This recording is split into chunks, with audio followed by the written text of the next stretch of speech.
Good morning. I'm Gianni the Greek coming to you live straight from Las Vegas. It's Sunday, June the 16th, and we have a lot of early action. As you know, baseball does not wait on Sundays, and that's why I'm trying to get this video out to you as soon as possible so you can use the information. So do me a favor, take 1 second out of your day and go down there and smash that like button. Please help me with the YouTube algorithm. I need engagement so we can keep building this. And I'd really appreciate any comments or questions because I love to answer those. Don't hold back. Please don't hold back. And more important than anything else, before we move on to today, and I'm just going to freestyle this. If I mess up, just going to have to go through because there's a lot to get to, and we can't delay. There's no time to waste. With that said, happy Father's Day. That's more important than anything else. Happy Father's Day to all the dads. Please make sure to take a minute out of your day and enjoy it, celebrate it. That's what matters more than anything else. It's these relationships that ultimately provide wealth when you get older. I promise you that. I know a lot of guys that dedicated themselves to their careers, to making money, to being successful. And a lot of them got there. I mean, they're extremely successful men or women. They got a shitload of cash, but they have no relationships, no friendships, no family. So they monetarily, they're wealthy, but they're actually poor as far as the soul goes. We need that. We all need that. So again, it takes work. It takes work because as you get older, even those tight friendships, the guys you grew up with, we all have our own families, our own jobs. We move out of state. So it takes work. It takes work, but it's well worth putting in the work to keep those relationships alive, because that's what's going to give you the ultimate wealth if you're fortunate enough to be blessed with a long life. Believe me when I tell you that. Now, we got a lot to get to, but like I always do, I go over results. I'm going to tell you whether I win or when I lose, because I do this every single day. In fact, I've done this every single day for about the last 30 plus years. So nothing's going to change. And when I get buried, the sun comes up the next day. And when I crush it, the sun comes up the next day. Not much changes except the balance, that's it. But if you manage your risk correctly, you sleep comfortably. You know that no single day, week, month is going to do much as far as the big picture is concerned. So you just keep grinding, just keep grinding. Right now, the gambling gods are testing me. It's happened every single year where it seems like you just can't do anything right. You even start questioning yourself. You've done this as long as I have, and you start questioning yourself. But when in doubt, zoom out. When in doubt, zoom out. And that's what I continue to tell myself. I zoom out. And that gives you some peace. And here's why. I look over the last 365 days, and Ace has now dropped down to number 2, but he's over 100 units. That keeps me level. And realize that over the big picture, we're doing it right. But in the short term, we are getting our ass kicked. So with that said, we need to turn it around, because let's see, over the last 3 days, we could celebrate the last 365, but over the last 3, we've lost 12 units, and a minus 7% ROI. Now, that's minus 12 units because 2 days ago we had that 7-0 in one day, or it would have been a lot uglier because I got buried yesterday. I know with one of the books that when I move stuff for the groups I work with, and then I also bet some of that stuff through other accounts on myself. Now, I take a percentage of the accounts I give them, but obviously I want some more action of my own.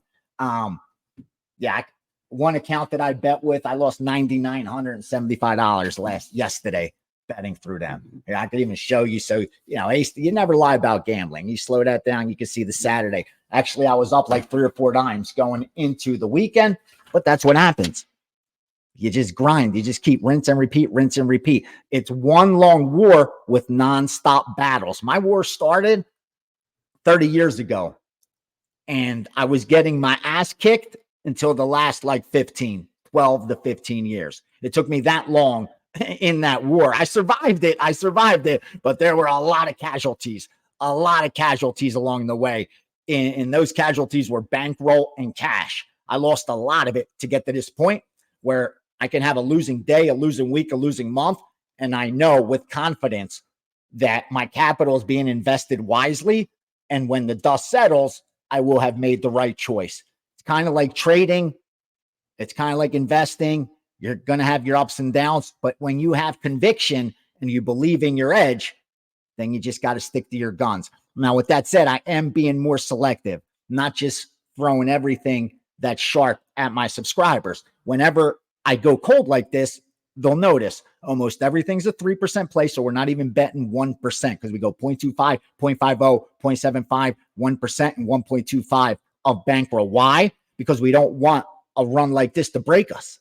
It's that simple. That way, when the tide turns and our edge materializes, we're there to take advantage. But if I was incorrectly betting during this last month or so, then I'd be out of action. I'd be dead. I'd be buried. So it's not timing it. It's time in it. That's it. Anyone that's put their time in with me, long-term profit. We've won 8 of the last 9 years, and I'm going to make it 9 out of 10. Rest assured. That's time in it. Guys that time it, try to time it. Oh, he's hot. Let me dive in. Oh, he's hot. Let me dive in. Oh, he's cold. Let me go to another capper. Those guys, dude, I can't help you. Like, you're going to have to figure that part out on your own before anything else. Now, we got action to get to. Let me see what I gave out today in form of premium plays. I gave so much Euro Cup stuff. I can't wait till that dust settles. I can't wait. We know we need France to do well. We need Germany to do well. We need Hungary to advance. We need Ukraine to advance. Boom, boom, boom. We need these 3 to advance. Germany, England, and Belgium. We even parlayed them. So a lot of Euro action. And then today in CFL, Saskatchewan. I gave that the other day. The game's today. Saskatchewan, we bet them on the money line. We bet them -1. Saskatchewan today. And also round 4 in golf. Round 4 in golf. Rory McIlroy against DeChambeau. McIlroy versus DeChambeau. -160. That's 4th round golf matchup for you. Extremely sharp shit. All right, that's not it. Okay, let's move on to some Major League Baseball action that I have for you. All right, first and foremost, this is one of my plays that I had circled right away. And then when the groups came in on it, I loved it because we already got down. That's Toronto over Cleveland. Now, that falls into the Pythagorean perfectly, because you look at Cleveland right about now, they look like they've won 65% of their games, 65% of the games. When all the dust settles, they will win that division. They will beat Minnesota by 4.5 games. But with that said, they're only going to win about 56 to 57% of their games. They're not going to win 65, 66% of their games. So we expect them to regress towards the mean. And then it's the perfect storm. Why? Toronto's going to be a 500 team when all the dust settles. They may even be a few games above 500. And right now they're below 500. So we do expect both of these teams, one has been extra lucky, one has been unlucky. That's the perfect storm. Doesn't mean we're going to cash a ticket, but more times than not, we're getting the best of it. And that's the case here because Toronto should be a -150 favorite in this spot where they win the game 6 out of 10 times at home. But that's just not happening here. Cleveland's not going to have that kind of road record when all the dust settles. So Toronto was one of my plays. Miami, Washington, we're going over 8 in that one, over 8 in Miami, Washington. Now, this has been an over series. We went under yesterday. Remember, the last time they played, I think all 3 games went over. First game in this series went over. We bet the under yesterday, cash with that one, but we're coming right back with the over. I like the way this sets up, especially when you have 2 pitchers coming off great games. So there's a little recency bias there as well. So I like that over also. And let me give you another one. For you. Oh, Cubs, St. Louis, under. We went under 11.5, under 11. Now, 11 is a key number. So be careful because some of the sharper books will go to 10.5. They will go to 10.5. And this is a big jump up. Remember, these 2 teams have played now already 2 games.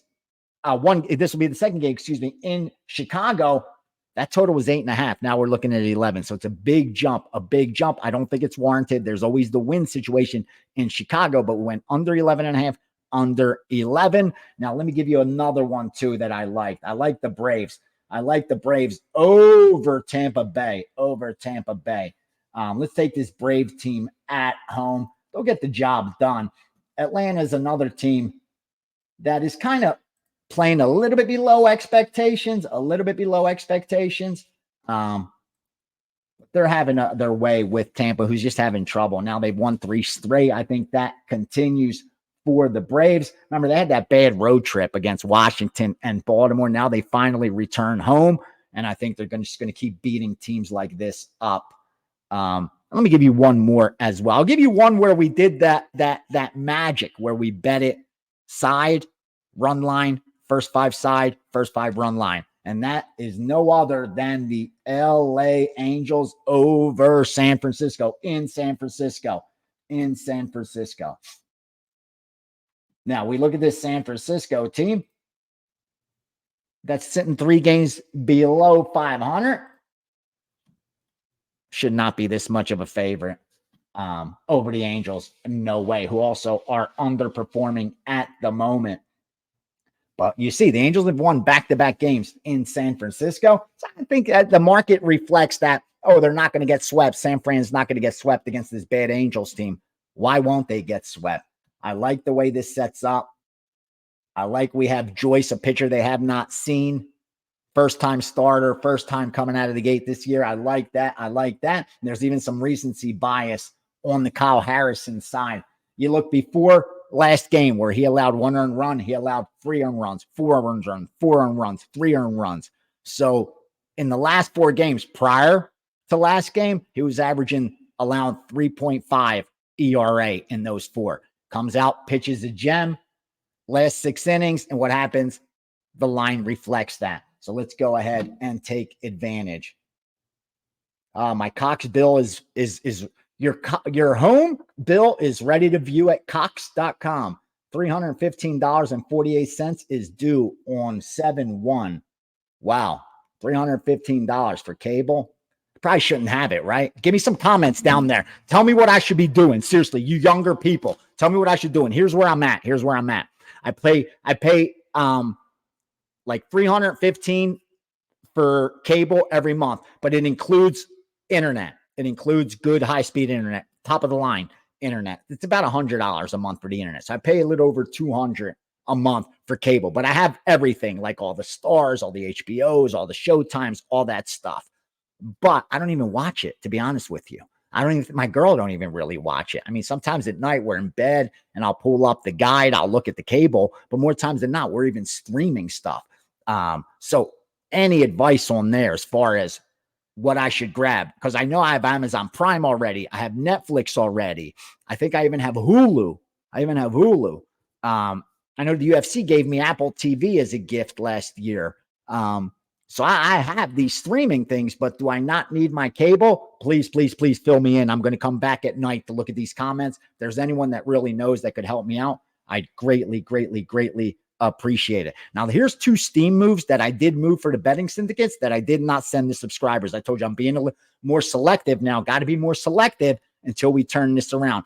And one of them was the under, even though they went under 7.5 and under 7, which is key on Texas, Seattle. I did not love that side, so I passed. I did bet it for them. I wanted to win because I take a percentage of the accounts, but I wasn't going to bet on top of it or release it to subscribers. And the same with the White Sox, Arizona. We went over 8, over 8.5 for the game, and we went over 4.5 in the first 5. Again, I did not love those, so I did not bet on top of them or send them out to subscribers as premium plays. But I do want them to win, because the accounts that I provide for these groups, I have a percentage of. That's how it works. You either get a free roll or you take a percentage of the account.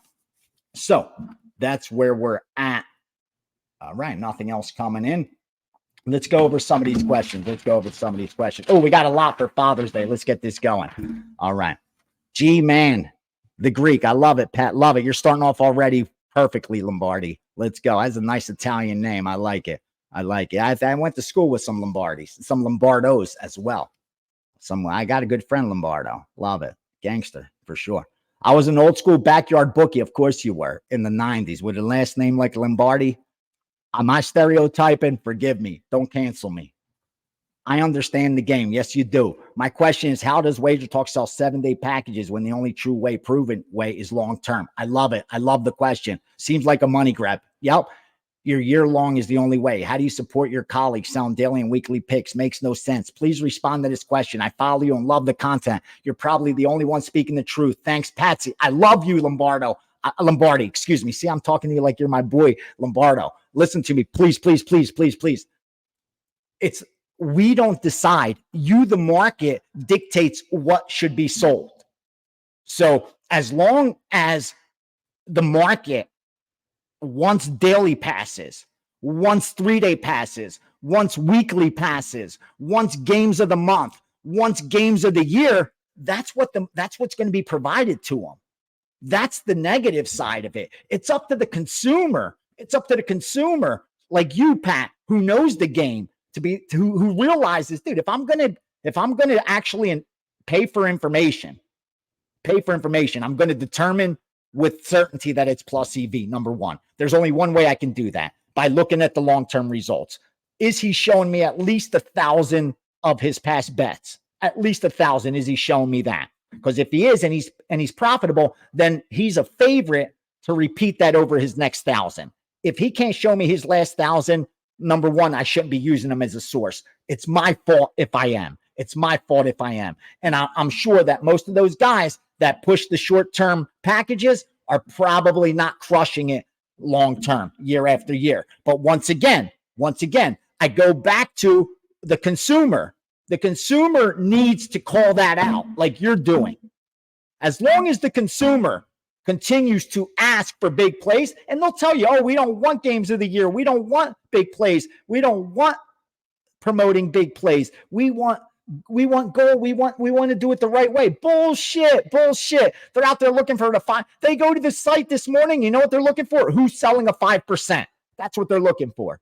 Who has a 5% for Sunday? And I promise you, there's a couple that do. There's a few that do, unless there's no playoff game today. Then they may have a game of the month, maybe even a game of the year. Who knows? I don't think we do games of the year, but you know what I'm saying. It's not just every site that sells picks. Why? Because again, the consumer goes to the site and that's what they're looking for. They're not looking for last 365. Ace is number one in profit. Since the site started, Ace is number one in profit. That doesn't appeal to their emotions. What appeals to it is, oh, this guy's 6-1 on the NBA Finals, and this is his biggest 5% play. That's what they're focusing on. So why shouldn't this guy trying to make a living sell it to him? Again, I'm not saying it's a good thing, but I'm saying it's the clients, it's the customer that asks for it. You know, it's like the drugs. If America didn't consume so much drugs, we wouldn't have a drug problem. Like the consumer decides it. And in this industry, we know that the consumer, for whatever reason, likes the short term. They want short-term results. They need to win today. They do it for today. And that's what the sports books depend on. That's exactly what the sports books and casinos depend on. They want you needing to win today. They want you needing to win this week, this month, to pay your bills, because they know you're behind the 8 ball already, because they have a built-in edge. But now with that pressure, you have no shot. You have no shot. So again, I love the question, Lombardi. I love the question. And the reason Wager Talk offers short-term packages is because consumers demand them. Consumers demand them. That's just it. Even though we know that that's the wrong way to do it. But unfortunately, most people, they want to bet this week, or some guys don't even do it hard. Also, on the defense of that, real quickly, some bettors, they don't want to bet every day. They may only want to bet the 2 days they have off, so they could watch the games. And they want an expert opinion. Or, you know what, I'm going to bet this week. I made a little bit of a score, extra money from work, where I got my tax return. I'm going to have fun this month, and I'm going to buy a monthly and gamble a little bit. So there's two sides to that coin for sure. But the biggest reason is the market demands it. The market demands it. The same reason you see other sites, every other site, pushing games of the year, games of the year, games of the year. If they didn't sell, we wouldn't sell them. That's like right now, I don't have a 5% play. I can promise you I could put up a 5% play and sell 50 packages before this is even over, before I'm even done this. Just because I marked up my 4%. Here, I'll even tell you who my 4% is. I'll tell you my 4%. I have a 4% play today.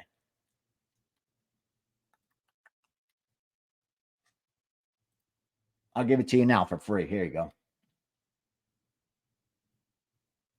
Toronto. Toronto. I upgraded Toronto to 4%.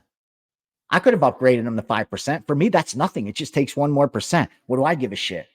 Why not sell?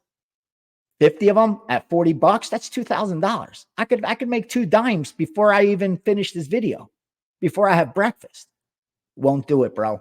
I'm good. I'm not going to do that, dude. I don't want that freaking karma on me.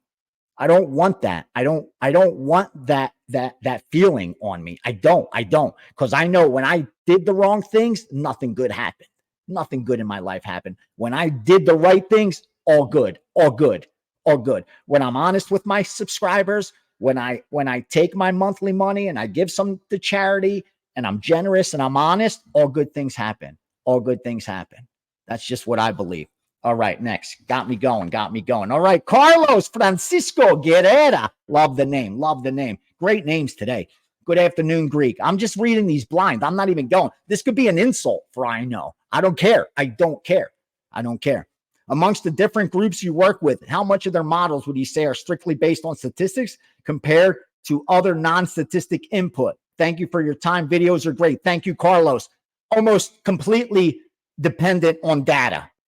All the models are data dependent. They're all data dependent.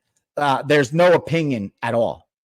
Like there's no feel or gut and intuition, none of that.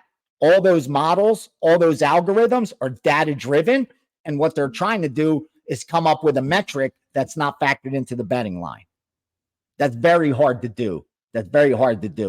Some of you are smart enough. I'm sure they can do it. Find the stat that no one's talked about yet, that hasn't been factored into the betting line, that actually affects the outcome of the game. You remember Warren Sharp with the early down success rate? He found a metric that put him ahead of the market. Now we all know it. So the value's gone. Most of it's extracted on early down success rate, but that's a perfect example of it. It's all data related. So those models are all data related. But then rest assured, these groups, the guys in charge, they've been doing it as long as I have and longer. So they do have intuition. They do have that feel. They are able to take what the computer spits out as far as data is concerned, and now look at the betting line, trust their intuition, and move accordingly. So there is that fine tuning, but it's almost always data driven. No opinions, no emotions. They could care less. That's pretty much how it is. All right, Dabba Bets. Appreciate you, Ace. Thank you, sir. Thank you. I've been commenting this question a few times this week, but here it is again. Forgive me if I go over it. Sometimes there's so many of them, bro, and I miss it. I don't see it, or I just don't have time. How do we calculate our edge? It's pretty difficult, but simple. Probability is simple. How do I have it? You divide the number of favorable events by the total number of possible events. That's going to give you probability, the probability of something happening. Like the number of favorable events by the total number of possible events. Yes, I'm reading that, because what expected value ultimately means, it's what does that say? That's talking about S times Z times. No. All it is your long term, is your mean. That's all it really means. Your expected value long term. Now, to calculate that, there's a formula. There's not a simple formula, a difficult formula, which X represents the value of the random variable X. P represents obviously probabilities, and sigma represents the sum of all products. And how it is E, which is EV, times X equals mu, which is the M in Greek, equals sigma X. Now, again, what am I talking about? I don't know either. But the way I do it is pretty simple. Listen, here's a perfect example. To multiply the probability, I love it, multiply the probability of possible outcomes by the potential return. then multiply the probability of negative outcomes by the potential loss. It's the best way to put it. I like how these guys put it. Multiply the probability of a positive outcome by the potential return, then multiply the probability of a negative outcome by the potential loss. That's the best way. Forget the sigmas and the mu's and my man hit it right here. And we even got a perfect example. Here we go. If an investment has a 60% chance of increasing by value by 10,000 and a 40% chance by decreasing in value by 5,000, what's the expected value? What's the EV? 4 dimes. 4 dimes. Again, I love Google. It's crazy how like you do things in your head and then find out there's a real mathematical formula for it. But yeah, make sure, check that out. Because you're going to try to, you could find EV for a coin flip. You could find EV for a coin flip using that by just multiplying it. All right. Coom Tham Bets. All right. Love it.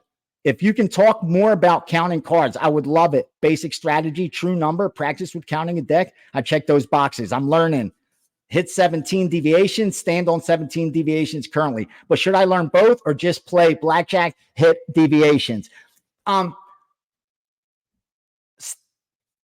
If you could memorize both, it's great. It's great.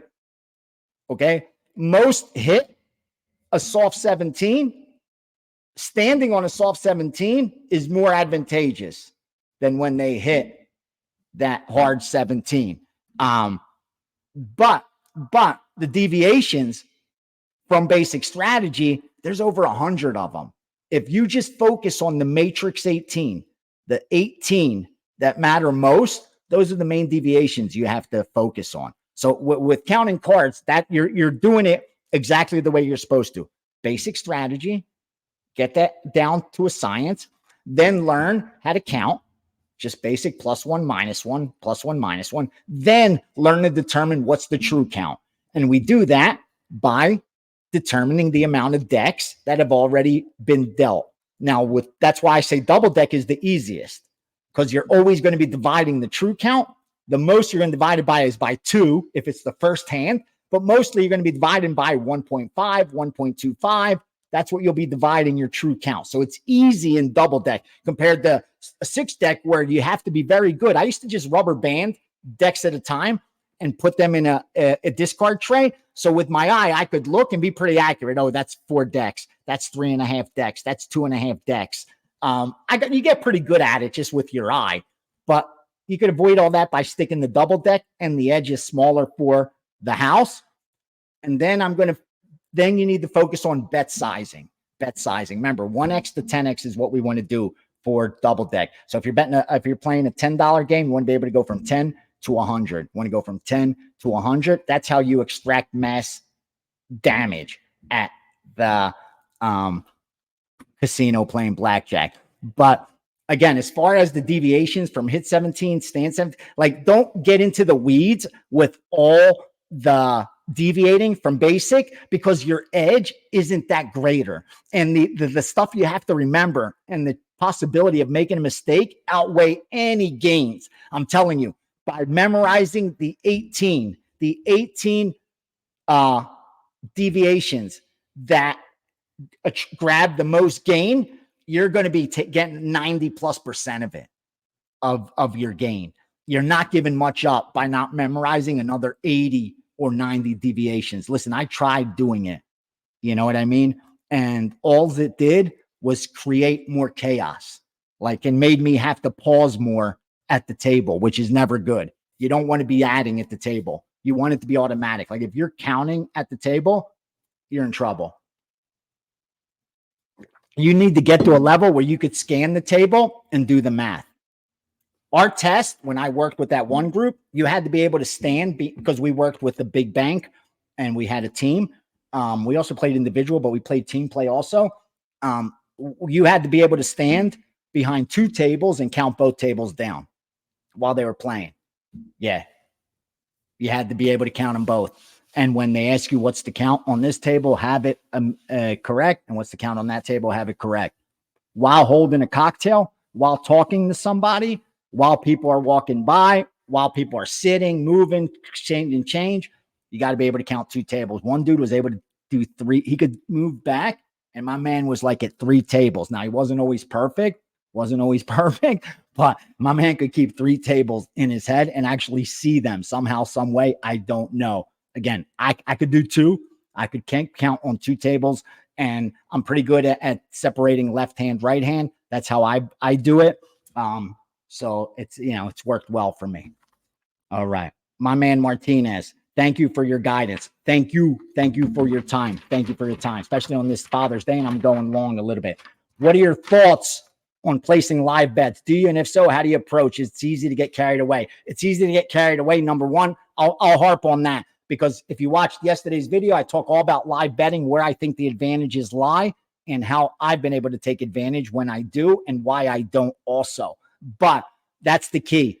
That's why they're moving towards live betting. The goal of the sports books, let me explain to you right now. Within the next 5 to 10 years, live betting will be taking most of the bets. We won't be betting most of our stuff before the game. We'll be betting it after the game starts. That's what they want. That's what they want.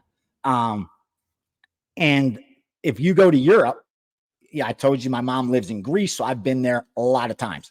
And they have sports books at every corner. It's nothing new. And in most of those countries that I visited, they all had sports books every damn corner. So to them, they've been doing it. They've been doing it forever. Talking to the guys that own them, every one of them told me like 90%, seriously, 90+% of the bets they take on soccer happen after the game starts.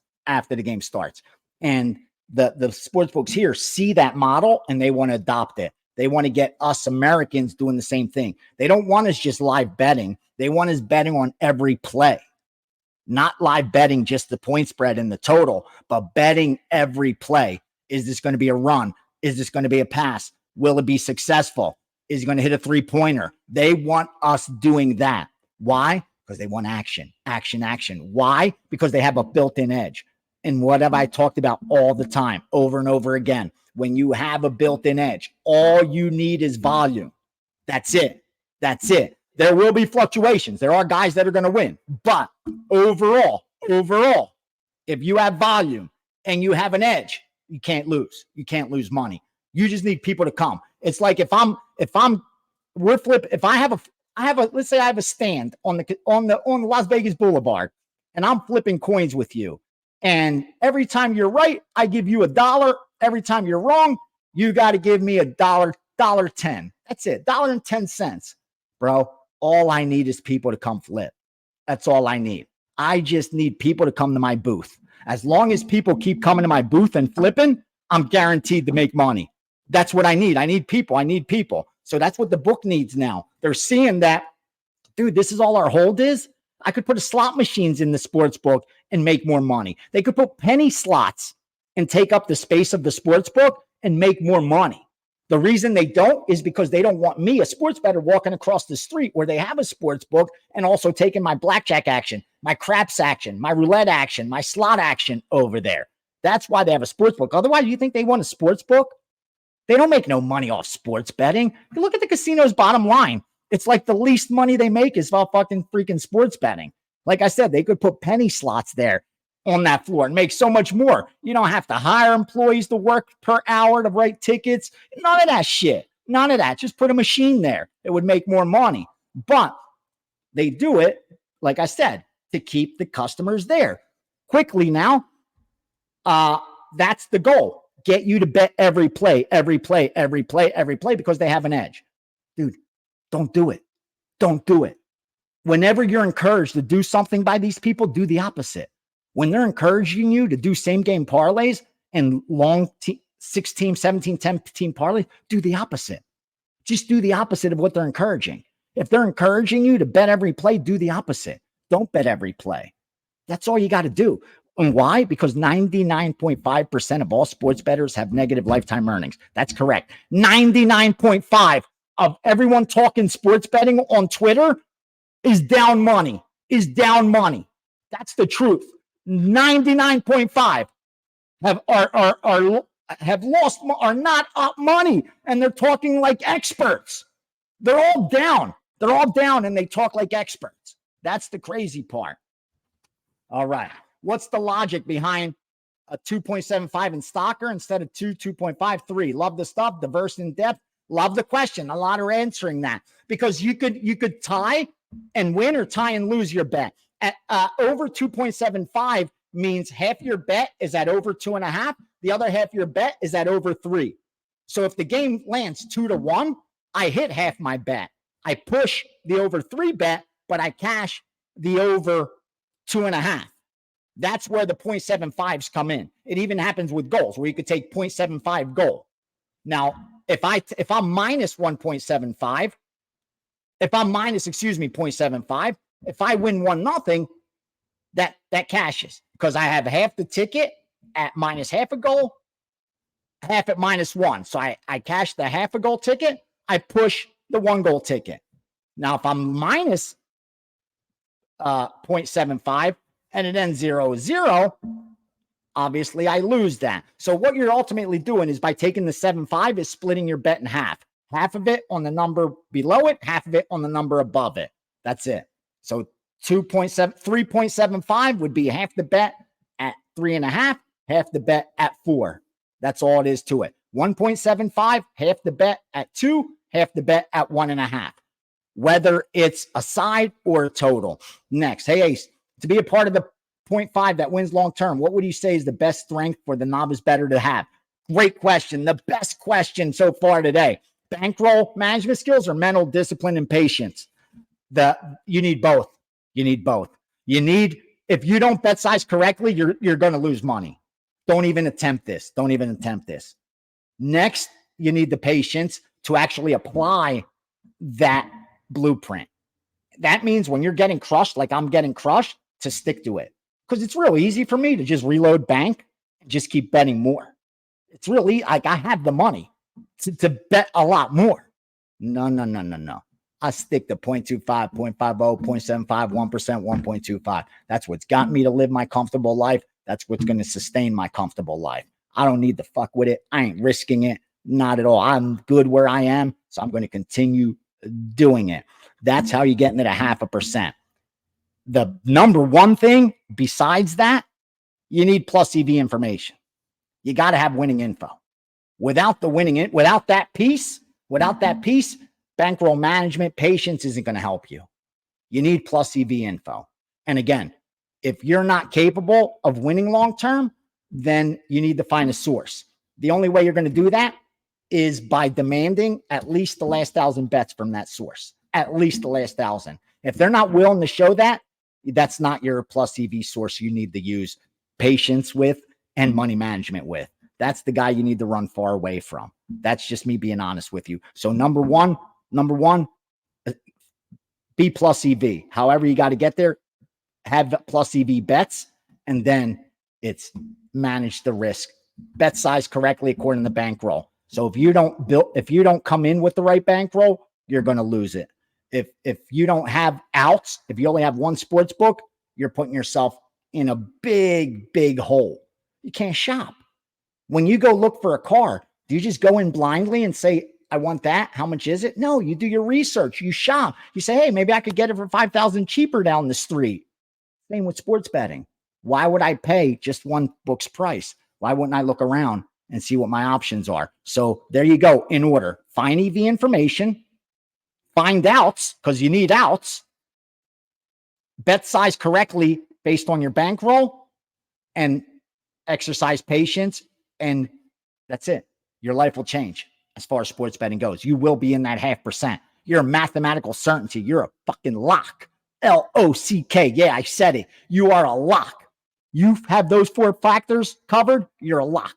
Nobody could beat you. Sports books are screwed. Like I sat down in Kelly and said in 2017, there's nothing they can do.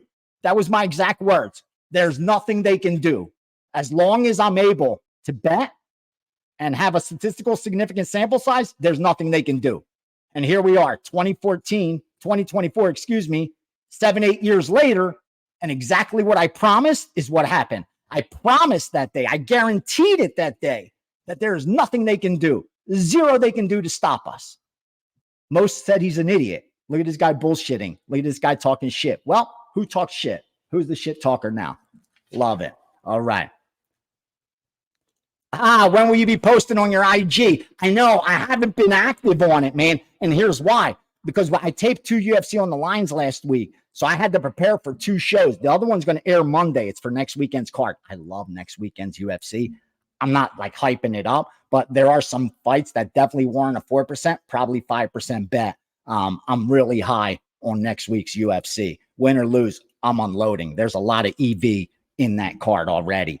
And that's why I just haven't had that free time to do any videos. Now I have my girl, and she's just going to turn the phone on whenever and tell me, hey, talk sports betting, talk money management, give a pick. That's what we kind of agreed on.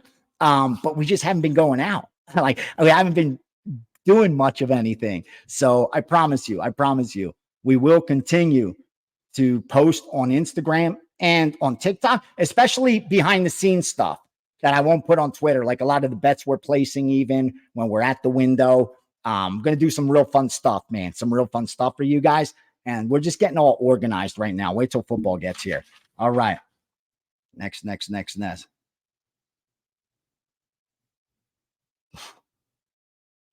Oh, I didn't finish what Neil said. Neil said, I'm voting mental discipline as the best because he said, I can bet every play like a robot, no problem. But going through losing stretches is still sometimes hard, even though I know it's going to happen and just part of the process. I love you. I love you for acknowledging and realizing that. Dude, the fact that you came to that conclusion that it is a mathematical certainty that I am going to have to learn how to lose before I could ever win, bro, you already got it figured out.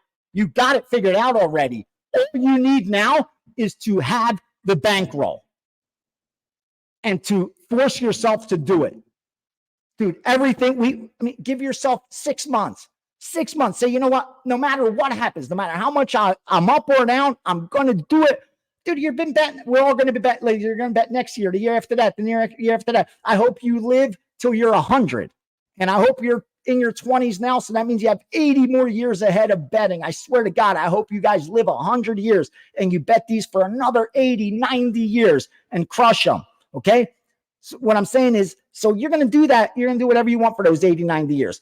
For the next 6 months, just 6 months out of your 80-year life, do me that favor. Do it for me. If you're not doing it for you, do it for me. I'm begging you. I'm begging you. Follow my blueprint. Just do it for 6 months, bro. You're going to have baseball and some of football in there. You're going to have a decent enough sample size, and you're going to see some things come to light. I told you, my life changed when I worked with a Blackjack counting crew because I was able to see the long term in real time, meaning I was able to play 200 hands an hour. In 8 hours, I'm making 1,600 bets. You know how long it's going to take you to make 1,600 sports bets? But making those 1,600 blackjack bets, because we documented everything, dude, like a science. We had to go back to the room. They had programs running, how much we won, how much we should have won compared to what we won. Like, dude, these guys, when they invest, they can invest 7 figures in a bankroll. We just work the bankroll. So they're serious people. They have it all of it down to a science. And that's why I'm telling you, dude, like, you got to know the losing's going to happen. You just got to get through it. You got to get to that point where you know it's going to happen no matter what. I'm still sticking to the blueprint. Why? Because the blueprint works. Because the blueprint works. And this is the demons testing me. This is the gambling demons testing me. This is my own mind testing me. Pass that test, brother. Pass that test, Neil. That's why I'm here every day for you. I'm here for you, Neil, every day to remind you to do the right things, just like the steam room. Next, Mark. I only got 2 more, guys. Sorry, we went way too long. Way too long. How much does intuition play into your personal picks at this point in your journey? Imagine you've seen it all. 100%. I use my intuition more than I even realize. Because you're absolutely right. Over the last 30 years and working with some of the sharpest sports bettors on the planet every single day, you're going to pick things up whether you like it or not. Just that room I was in Philly, the names that were in that room and the calls that came in, like, if you just stood there for an hour, you were going to learn so much. I was there for years, every single day. So I have all that experience, all that knowledge inside. And a lot of times that's what happens. A red flag goes off, a siren goes off. I don't even know why, but I remember something doesn't sit right with that game. Something doesn't sit right with that betting line. And I've learned to trust it. When the intuition and the data line up, that's when I unload. Now I'm trying to get to a point where I'm so selective. Those are the only ones I bet, but I kind of want more volume because I trust we have an edge, and that's the way to make more money. That's how I've made most of my money, with volume betting. Like if I was betting 2, 3, 4 games a day, I'd never be where I am in life. There's no chance. There's no chance. That what got me here is betting more than 10 plays a day, believe it or not. Like what got me everything I have is betting 10 plus plays a day. Before that, I would have never got here. Last but not least, Ace, what changed and made you say, fuck losing my bankrolls? I'm going to do the right way. What happened? Great question. Honestly, bro, I got scared. I got scared. It was my age. It was my age. It was getting reality where I was like, dude, wait a minute. Like your age is, you're getting up there. You don't have, all you have is a high school diploma. You don't have a skill set like any kind of job. You can't cut hair. You can't be an electrician. You can't be a plumber, like things that actually make a living. So you're going to, your options are a low skilled job or take advantage of this blessing you were handed that you totally fucked up because you're a child, because you treated it like a child. That's what I was. I was a child acting like a man. And then until I became a man, that's when I learned to win. That's when I learned to win. When I said, dude, this is what children do. Gamble, roll the dice, hope for the best. What men do is earn. Men wake up, they're responsible, and they earn. You know, one of the best lines was in The Godfather. And this is no disrespect to women. I know it's not 2024, not 1950. I get it. But his character, The Godfather, said one thing that I love when he said, women and children can afford to be reckless. Men can't. Women and children can afford to be irresponsible. Men can't. That stuck to me because it's true. That's what I was being. I was being irresponsible to myself because I had access to winning information. I knew what I had to do. But what? I wanted it today. Who the fuck am I to want it today? Why should the market deliver wealth to me today when everyone else had to work for it? Why do I deserve this? Why do I deserve it? And I didn't. I didn't deserve to get lucky. I didn't deserve to get wealthy. And I didn't deserve to win betting sports because none of the actions that I was doing every day reflected a winning sports bettor. So why would I deserve the market to reward me? Instead, I deserved exactly what the market gave me, losing bankroll after bankroll after bankroll. That's what I deserved because my actions reflected a gambler, not a wise guy. I just got sick of it, bro. I just got scared. I just started saying, dude, what are you going to do? Like, what if these guys just stop betting? What if you can't get action? What, for any reason, you lose your network. What am I going to do? Bartend, drive Uber, and all that shit. Not that it's a bad thing. But I won't have opportunities to grow in life, dude. Like, again, this is me keeping it real. So that some of you avoid that shit and do it so much faster than me. Dude, I could have had an easy life. I could have started doing this right when I was 25, 27 and forget about it. But, you know, that was my journey. Everyone has their own journey. And don't feel sorry for me. It's turned out very well. Don't feel sorry for me. But yeah, it was difficult. I just got sick, bro. I just got sick of freaking losing. That's it. I just got sick of it. Pretty much that's it. And I got scared. That this could all end. This opportunity could disappear. And then what? So that's it. And that's it. I woke up the next day. I swear to you, I had 40 dimes that I had. I had like 30 something, but I played as if I had 40 dimes so I could bet 100 to 500. And I never looked back. That was it. That next morning I woke up and I never looked back. And the crazy thing is I started losing like that first month. So it was like the gambling gods were even testing me then and there. So anyway, I love you guys. I went too long on this Father's Day. I know you didn't got time to probably listen to it all, but yeah, I got to answer your questions because I love you guys. Smash that like button. Give me some support. We'll keep this going.